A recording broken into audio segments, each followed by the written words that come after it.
Bien, vamos a continuar con nuestra agenda académica. Esperamos que hayan disfrutado de nuestra muestra comercial y del café.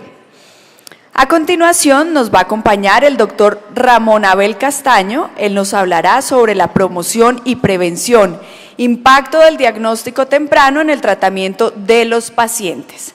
Doctor Castaño, le quiero dar la bienvenida. Muchísimas gracias por acompañarnos y usted cuenta con 30 minutos para su presentación. Es importante que tenga en cuenta el tiempo y para que lo pueda controlar, acá al frente va a tener una pantalla donde exactamente le va a decir el tiempo, cómo va, para que no se exceda en su presentación. Muchísimas gracias por acompañarnos y bienvenido.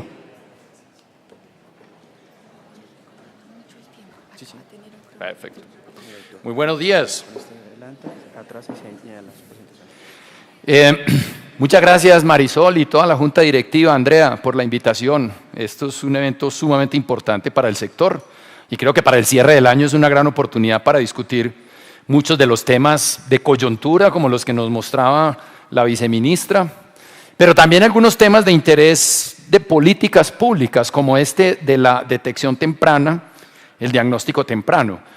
Aquí hay temas de política pública muy relevantes que representan tensiones y problemas, digamos, dilemas, incluso dilemas éticos, que son difíciles de resolver. Lo primero es, ¿a partir de qué punto en la distribución de un parámetro dado vamos a considerar que una medición es anormal? Eso tiene una relevancia gigantesca. ¿Por qué? Porque si el punto de corte, digamos, está aquí y corremos ese punto de corte, 0.1 desviaciones estándar hacia la izquierda, eso representa una cantidad enorme de población y por lo tanto un mercado más grande, una mayor posibilidad de ventas y de penetración en el mercado, pero obviamente también un dilema desde el punto de vista de cómo estamos utilizando eficientemente nuestros recursos. Entonces yo quiero hacer una reflexión hoy acerca de este dilema ético, empezando con los problemas que normalmente encontramos en la utilización de pruebas diagnósticas. Vamos a hablar primero del componente crítico, que es el de la detección temprana, ¿sí? Es decir, deberíamos buscar activamente todas las enfermedades y detectarlas tempranamente, porque con ello vamos a hacer diagnósticos más tempranos y por lo tanto vamos a identificar y a poder intervenir y a evitar la morbilidad evitable y a tener mejor calidad de vida. Uno diría, bueno, pues esos son los beneficios de iniciar un tratamiento oportuno. Sin embargo, inevitablemente, en la medida en que corramos la rayita, pues vamos a tener el problema del sobrediagnóstico y el sobretratamiento. Es decir, vamos a empezar a tratar entidades que si no las hubiéramos tratado, no hubiera pasado nada. Probablemente hubieran revertido espontáneamente, como lo ha descrito la literatura.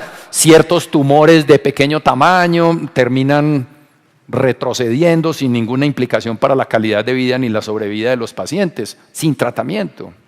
Entonces, ese riesgo del sobrediagnóstico y del sobretratamiento no es un riesgo trivial. Ahora, el otro problema es, ¿cuál es el costo de oportunidad que estamos enfrentando como sistema? Costo de oportunidad en términos económicos, es decir, el dinero que vamos a dedicar a la detección temprana ya no lo vamos a tener disponible para otros usos.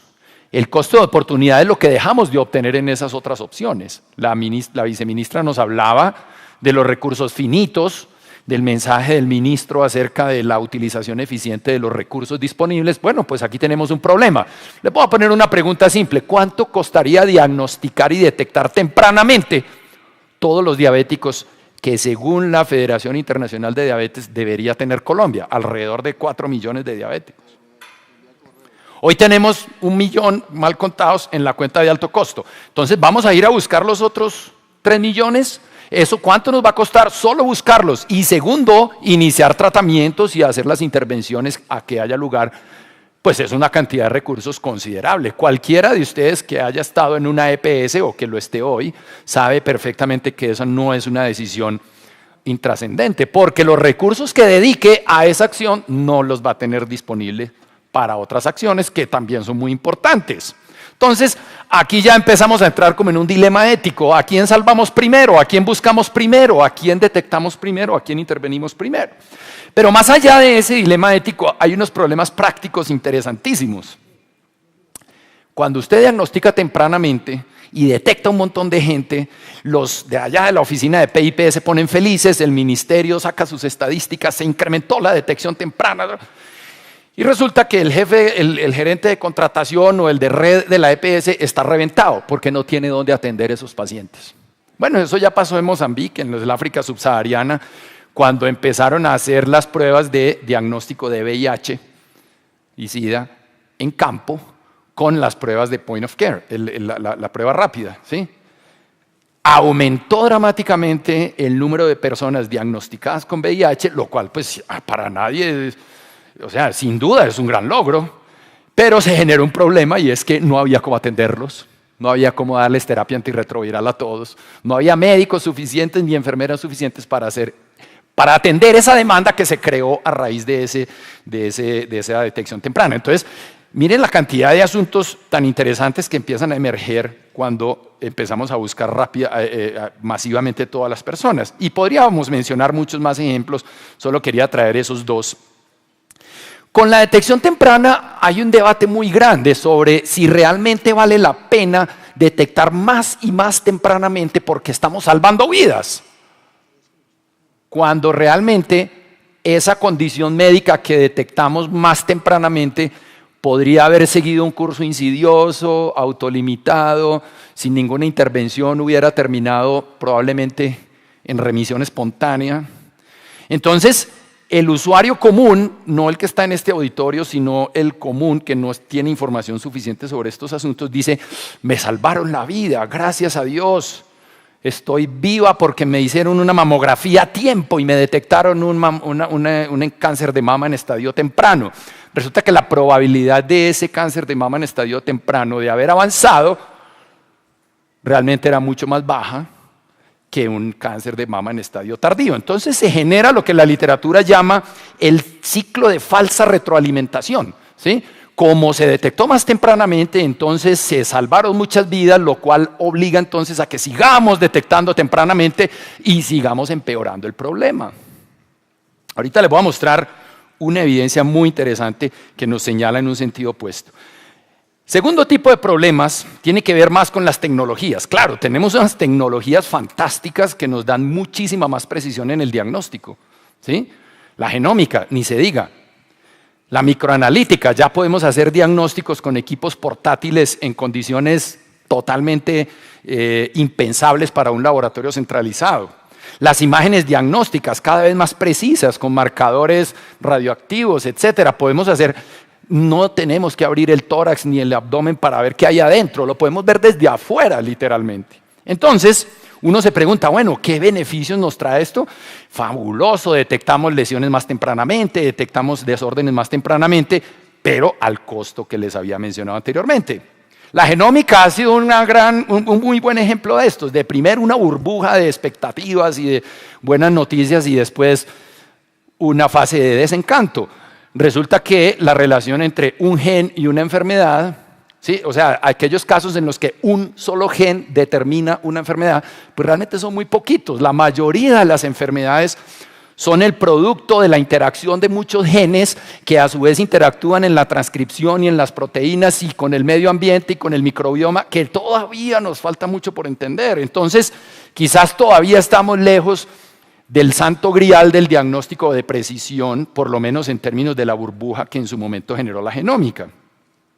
Y hay una cosa más grave, y esto tiene que ver con las imágenes, lo que denominan la literatura los incidentalomas, o sea, los hallazgos incidentales que llevan a iniciar decisiones de intervención y de tratamiento que no eran necesarias. Miren este dato, 40% de los ultrasonidos en pelvis, abdomen, tórax, cuello y cabeza muestran hallazgos incidentales, es decir, que no eran el objeto que yo estaba buscando, ¿sí? Me encuentro una masa retroperitoneal, ¿qué hago?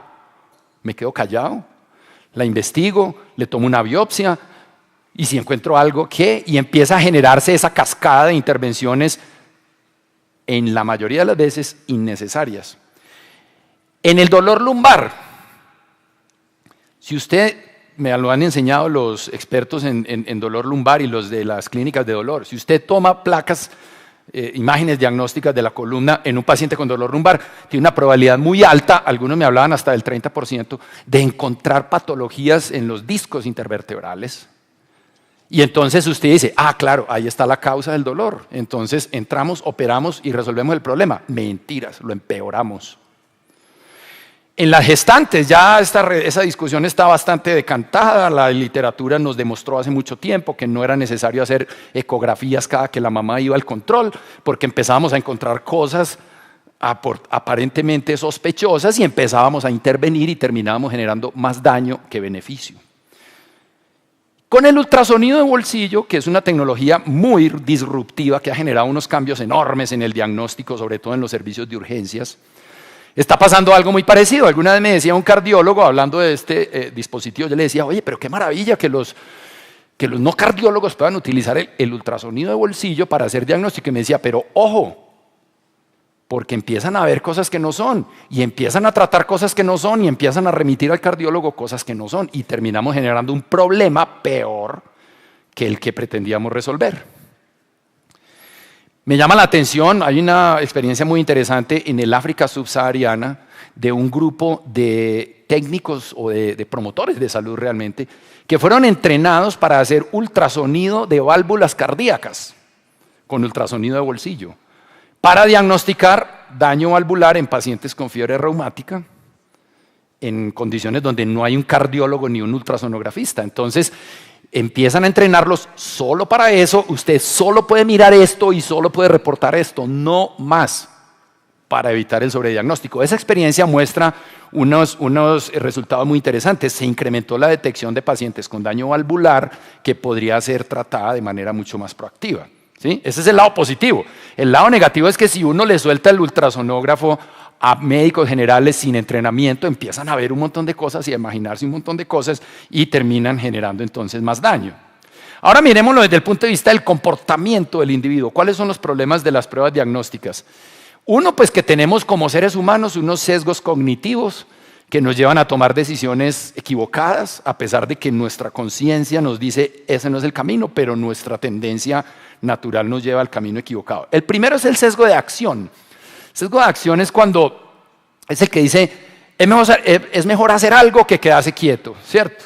Haga algo, no se quede quieto, no importa que termine después peor la cosa, no, pero haga algo. Ese sesgo de la acción se refleja en nuestra conducta como doctores y de nuestros pacientes alrededor de las ayudas diagnósticas, cuando el paciente le dice al doctor, ¿y no me va a mandar ni un examen? ¿Y usted cómo hace para saber que yo estoy qué es lo que yo tengo? ¿Y usted me va a formular sin mandarme ningún examen? Eso en la EPS, pues vaya y venga, el doctor dice, no, es que la EPS no me deja. Pero en la medicina privada no es tan sencillo. Entonces el doctor ordena exámenes para satisfacer un requerimiento del paciente que no es basado en evidencia, sino solamente en sus preferencias y más aún en su sesgo cognitivo del sesgo de la inacción o de la acción.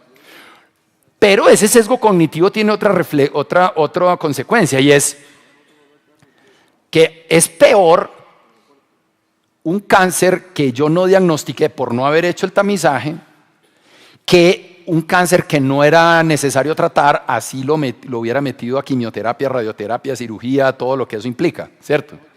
Es peor no diagnosticar que tratar algo inexistente. Es otro reflejo del sesgo de la inacción o del sesgo de la acción, como quieran llamarlo, ¿sí? Es más, en términos de responsabilidad civil, es de mucho más riesgo que ocurra un evento que yo pude haber evitado a que ocurra un evento como consecuencia de una acción que no era pertinente. ¿Sí? ¿Entienden la diferencia? ¿Sí? Ahora, existe otro sesgo cognitivo de parte del médico que ordena, y es lo que se denomina en la literatura la ilusión del control. El paciente viene con una sintomatología vaga, yo no tengo muy claro qué es lo que tiene, pero me da la tranquilidad a mí como médico ordenar unos exámenes, vamos a ver qué resulta. O hacer algo, no quedarme quieto. No le voy a decir a mi paciente, váyase para la casa y en 15 días vuelve si no ha mejorado. De pronto se va furioso el paciente porque no le ordené ni siquiera una pruebita de sangre. Entonces, esa ilusión del control lleva a que el doctor prefiera ordenar, así no esté muy convencido, así la literatura le diga que no o no le diga que sí, así las asociaciones científicas y las agencias de evaluación de tecnología digan, esto ya no se debe hacer, esto no se debe hacer, esto no sirve de nada. Lo siguen haciendo. Hay otro problema y es el riesgo moral. Cuando el paciente enfrenta costos muy bajos y no percibe adecuadamente los riesgos, o los riesgos de todos modos son muy bajitos, pues va a tener la tendencia a solicitar con más fuerza esos exámenes. Por ejemplo, doctor, es que me duele la cabeza, usted no me va a mandar ni siquiera una resonancia o algo para ver qué tengo. No, señora, es que mire, la literatura muestra. No, a mí qué cuento de literatura, a mí no me venga con ese cuento. ¿Qué tal que el caso mío sí sea de verdad el de la menor? No, mándeme la resonancia. Además, usted no la paga, doctor, eso lo paga la EPS. ¿Ven? Ese se llama riesgo moral. Claro, juntan todos esos factores y todo coincide para que se ordenen más pruebas diagnósticas de las necesarias. Y todo esto confluye, a su vez, en ese concepto de la medicina defensiva. Es decir, el médico ordena pruebas diagnósticas con la lógica del sesgo de acción, exactamente eso. O sea, es preferible ordenarla y no encontrar nada que no ordenarla y después decir que se ocurrió el caso, si lo hubiera ordenado no me hubieran demandado. Entonces, el ejercicio profesional se convierte en una secuencia rutinaria de recopilación de pruebas en caso de un proceso judicial y no en un acto médico. ¿Sí? Entonces, la medicina defensiva como que cierra todo esto, pero también hay otros elementos financieros. Bueno, primero el desacuerdo de la evidencia. Los doctores, sobre todo en aquellos en que no hay muy buena evidencia, ¿cierto? O sea, hay una gran discusión sobre si esta prueba diagnóstica sí es o no es. Entonces, en ese margen de incertidumbre, el doctor que es más agresivo prefiere hacer la prueba y que no le pase después que resultó el problema pudiéndolo haber diagnosticado. Prefiere eso que no hacer la prueba, porque la literatura dice que solo hay una probabilidad del 1 por 1000. Pero los incentivos financieros, entonces, para terminar, cierran todo este círculo diciendo, mire, si creamos nuevos umbrales, hay más pacientes, lo que les decía al principio. Si corremos el umbral de la hipertensión arterial, de presión diastólica 90 a 85, eso implica un crecimiento del mercado potencial enorme, mucho más que proporcional.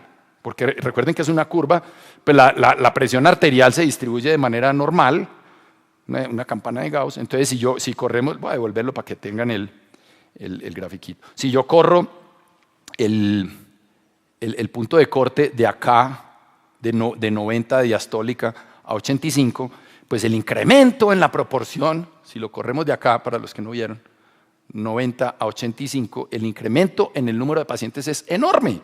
Entonces, allí hay un interés financiero, obviamente, que no es trivial para todos los productores de tecnologías de diagnóstico, ¿sí? Sin embargo, el médico, por su parte, también tiene otro interés financiero, y es que si le pagan por cada actividad realizada, pues tendrá mucho más incentivo en hacer más pruebas diagnósticas, ¿sí?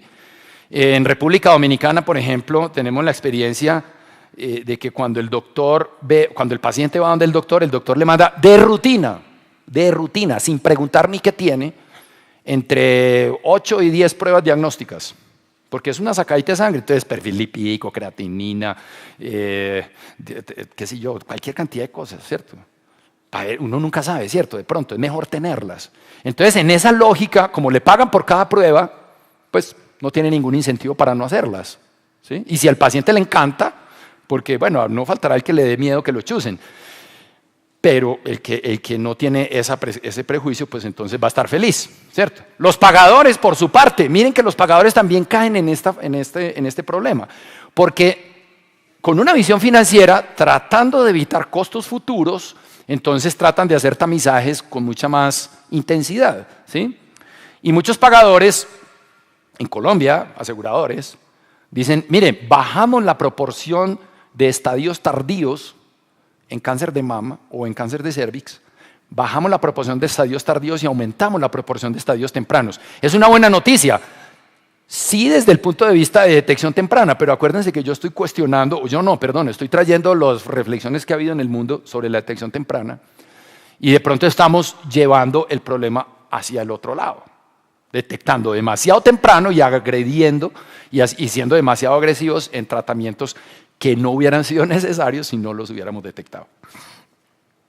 Y, como decía ahorita, minimizar el costo de oportunidad es un reto enorme, porque eso tiene un costo muy grande. O sea, ¿cuánto costaría? Voy a ponerles otro ejemplo. Si la citología cervical la pudiéramos hacer cada año, aumentaríamos el número de casos detectados de cáncer de cervix. ¿Cuánto cuesta cambiar el esquema 113 por 111 cada año, como es en los países desarrollados? ¿Cuánto nos cuesta eso? Ese dinero tiene que salir de alguna parte, no va a salir de un pedacito del 4 por mil ni de otra reforma tributaria, tiene que salir de la plata que hay hoy. O sea que no va a estar disponible para otros, ¿cierto?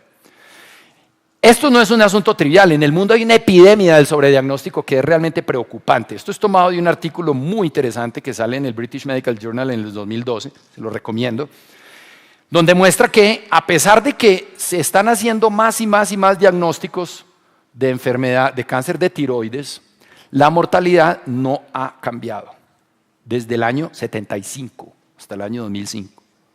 No cambia la mortalidad. Total, sobrediagnóstico. Melanoma, miren ustedes la mortalidad, no cambia. Y el diagnóstico para arriba. Cáncer de riñón, un ligero aumento en la mortalidad, ¿cierto? Ni siquiera una disminución, un aumento. Cáncer de próstata, este sí es bien interesante. ¿Recuerdan todo el debate que ha habido alrededor del antígeno prostático? Había una epidemia en el año, en la última década del siglo XX, una epidemia de diagnósticos basados en el PSA, en el cáncer de próstata. Y eso pues, miren, lo único, o sea, si hubiera sido realmente necesario este sobrediagnóstico, pues la mortalidad de cáncer de próstata hubiera disminuido. Bueno, reconozcamos que disminuyó algo después de ahí y alguna cosa hemos hecho, pero ¿a qué costo? En tiroides y en melanoma ni siquiera ha habido cambio en la mortalidad. O sea, ni siquiera se ha beneficiado nadie. Aquí algunos se han beneficiado, pero en ambos casos la pregunta es, ¿y los perjudicados? Los que se pusieron en tratamientos que no necesitaban, en procedimientos quirúrgicos que no necesitaban. Cáncer de mama tiene una historia un poquito más alentadora. De todos modos sigue habiendo un crecimiento muy radical en el número de diagnósticos, mientras que la mortalidad se ha disminuido levemente. Quizás esta mortalidad, dice un articulista del New England Journal que también planteó un debate sobre el sobrediagnóstico, quizás esa mortalidad, esa disminución se ha debido más a mejoras en el tratamiento que a la detección temprana. El mismo creador, el mismo descubridor del antígeno prostático escribía este artículo en el New York Times en el 2010. Me arrepiento. Si hubiera sabido que esto iba a ser una crisis de salud pública de este tamaño, hubiera dejado eso guardado. El grupo de médicos, el Board de Medicina de Suiza, la Junta Médica de Suiza, en el 2014 recomienda abandonar el tamizaje de cáncer de mama. Y todo el mundo puso el grito, pero ¿cómo se les ocurre? Los tildaron de antiéticos. Y dijeron, pues es que mire, el tamizaje sistemático en un periodo de 10 años previene una muerte por cáncer de mama por cada 1000 mamografías. Y por cada muerte prevenida, entre 490 y 670 casos de falsos positivos. Eso es más preocupante. Siguen en el debate, lo siguen haciendo, pero siguen en el debate. Con el subdiagnóstico hay un problema y es que sí hay morbilidad evitable que uno pudiera mejorar. En prediabetes y diabetes es bien bonito. No vamos a diagnosticar los 4 millones de diabéticos, pero si logramos detectar tempranamente intolerancia a la glucosa o diabetes efectivamente, en pacientes que todavía no tienen daño de órgano blanco, podemos revertir ese ciclo y ese futuro de ese paciente solamente generando cambios en estilos de vida. No nos cuesta nada. Generamos un gran nivel de salud en la población y ahorramos muchos recursos. Ahí sí sería muy costo efectivo. Yo apostaría a la detección temprana de la intolerancia a la glucosa, la prediabetes y la diabetes, ¿cierto? Hay una forma de hacer ese diagnóstico a bajo costo. Estamos a punto de iniciar un proyecto en el que estamos comparando si utilizando el FINRISC, la encuesta de diabetes, de riesgo de diabetes más la hemoglobina point of care, de pronto podemos detectar más diabéticos y tenerlos más bien controlados. Ahí digamos que valdría la pena. En artritis reumatoide temprana está la pregunta. Si detectamos tempranamente, esto también lo he trabajado a fondo con la Asociación de Reumatología y hemos hecho ese debate, pues no tenemos la respuesta todavía. Si alguno de ustedes la tiene, por favor ayúdenos. Se previene el daño estructural del paciente porque el tratamiento en la artritis temprana es muy barato, pero como hay muchos de esos pacientes que de todos modos iban a entrar en remisión espontánea o iban a tener un curso benévolo, ¿cómo hace uno para saber? Y el impacto presupuestal no es trivial. El diagnóstico errado, cuando utilizamos la medición en artritis reumatoidea, esto es un problema para todos los prestadores de artritis, que miden el DAS28, que es el indicador de actividad, cuentan las articulaciones, midan la velocidad de sedimentación globular y la escala análoga visual para el paciente. Resulta que la velocidad de sedimentación globular no la tienen ahí en el momento en que hacen el conteo, sino que el paciente la trae como de 2 o 3 o 5 o 10 días antes. Ya no sirve y sin embargo la usan.